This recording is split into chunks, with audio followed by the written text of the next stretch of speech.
How you doing? I guess most people would probably look at that and go, you guys could have easily won 2-0 or 3-0. How does it feel coming away with the nil or draw at the end?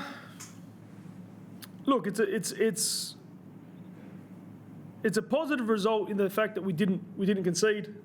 We've always been creating the chances against every team we've played. We've created good chances, had the lion's share of possession, and done pretty well. I was happy with the guys that they did it for 90 minutes today. That they kept a clean sheet, which is fantastic. But again, it's 2 points dropped really. So it seems to be a little bit of a disappointing one, but at the same time, I feel like there's a little bit of growth there, and that the guys are still pushing in the right direction. Some of the football we're playing is very, very good. That's not just today. It's been the last few weeks has been pretty good, and it's just about now getting that first win. And I think the guys really need that first win to then push on. That first half in particular was quite impressive. In terms of just getting the goals, what's missing right now? Hold on, mate. It's a bit low. Is that it? Go on, Chatters. Do you want to ask that again, mate, please? Yeah, no, just in terms of that first half, it was quite impressive, but it just seems the goals just aren't there, the final touch or whatnot. What do you do to help the guys just push over the edge there? Look, the guys are really, really starting to get in good positions. It's about now finishing. I mean, that is part and parcel of it.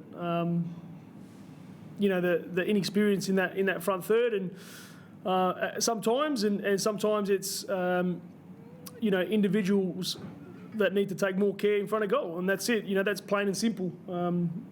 Again, I've said it so many times. I'd be disappointed if we weren't creating chances, but game after game we're creating good, clear-cut chances, and we're not taking them. And I think that's sometimes down to the individual, the pressure. It mounts. I think you can tell sometimes we're a little bit tense in front of goal, but look, one's going to go in eventually, and then hopefully they keep coming. What did you make of the handball in the box that wasn't given a penalty? I thought it was a penalty, and we didn't get it. But I suppose that's the way it goes. Again, it's another VAR decision that we copped one on the weekend, and now that's another one. Luckily enough, we got a penalty straight after. But again, VAR, I don't know. And just following up, Bruno Fleurot looks like he's going to be named in the Socceroos squad. How good is that to see him get rewarded for his excellence in that A-League over so many years? Fantastic.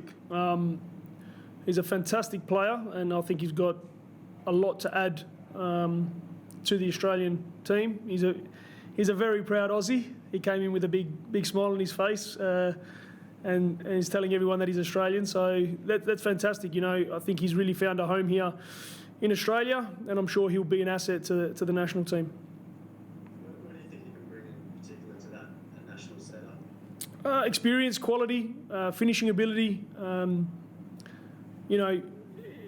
It'll be a different proposition when he's got, the quality that's in the national team, and he'll be able to find places and then find the ball in different places. And I think he'll be a real threat. He's a great ability to hold up the ball and bring other players into the game, and that I think is going to be a real asset for the national team. I guess in such high pressure matches as well, where soccer is really going to win, what do you think he'll be able to produce in those sort of situations? Yeah, I don't think Bruno feels pressure, so I think that's one good thing, is that Bruno's always somebody who is willing to put themselves on the line when it matters, and that's been something that he's done since he got to Perth Glory. He's always put the team before himself, and he's constantly trying to push others around him, which for me in big games is what you want. Guys that are going to push others around him to be better. You said he had a big smile on his face. When did he find out? What was the first thing that he said? I found out, so I actually mentioned it to him, and yeah, the first thing he did was smile. He said, "I'm an Aussie now," and yeah, it was actually a very, very nice moment to see him, so proud of being Australian. Cool. Thanks for that. And I'll pass it on to someone else. Okay, Nick, do you want to go next? Yeah, just on that, mate, obviously, with the squad now, it's always been a bit skinny. You've just lost Aaron Kelly, you've lost the captain, and now you're going to lose Bruno for a couple of weeks. How's the makeup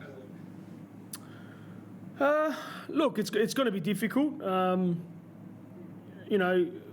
With Aaron, it's been well reported that the club have been hit hard by COVID, and I think that it was a decision that is something for the long-term future of the club. The owner and the CEO have a clear plan of how to rebuild, and sometimes the decisions over the last 2 years and according to the team and to recruitment probably weren't for short-term success, more built on long-term planning and sustainability for the club. So short term for you this season, you're just going to have to go with what you've got? Yeah, look, I think that's sort of been part of the rebuild. Again, it's been a tough 2 years for the club financially, and that's part of the process of rebuilding. I think if we stick to the plan and we continue to develop and then add, I think it's a solid plan to go forward. So, look, yeah, like you said, it is sometimes frustrating that it affects the group and it affects the short-term success. But again, we've got to look further forward towards the club's long-term success, which is the most important thing. There's no point being around if we're not looking for the best thing for the club and how to rebuild the club to where it wants to be. Just on that then, I don't know whether you can answer this one. Was Aaron leaving purely a financial decision by the club? I don't think it was just a purely financial decision. The financial part was helpful, but Aaron, it's a fantastic opportunity for Aaron as well. It's an opportunity for him to spread his wings and go overseas, something that I don't think he's done before. So it sort of worked from both ends. Okay, just one more about Bruno. It was known a couple of days ago that he'd been told that he was going to come into the squad. When you said he was smiling, was that because he got his citizenship, or did he get that some time ago? No, I think it's both. I think is that right? Yeah, I'm pretty sure he's got both just recently. So, I know he'd applied and he'd done all the work to be able to get his citizenship well before the call up, and it just so happened to coincide. So, it's fantastic news for him, and I think fantastic news for the Australian team. Will he play against Raw now, do you think? Because he's leaving on Sunday. We need him to play. So, yeah, look, I think he's a very valuable asset to us and something that, always steers the ship in the right direction, which is fantastic. And he's working his heart out to try and bring some of these guys along with him, which is fantastic. That's great, mate. Thanks very much. So, Okay, Ash, any questions? Yeah, hi Richie.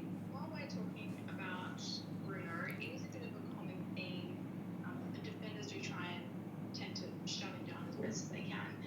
How much do you think that affects the rest of the play around him, just in regards to attack and options to push forward? look, I think he actually draws players in and allows other people to have chances.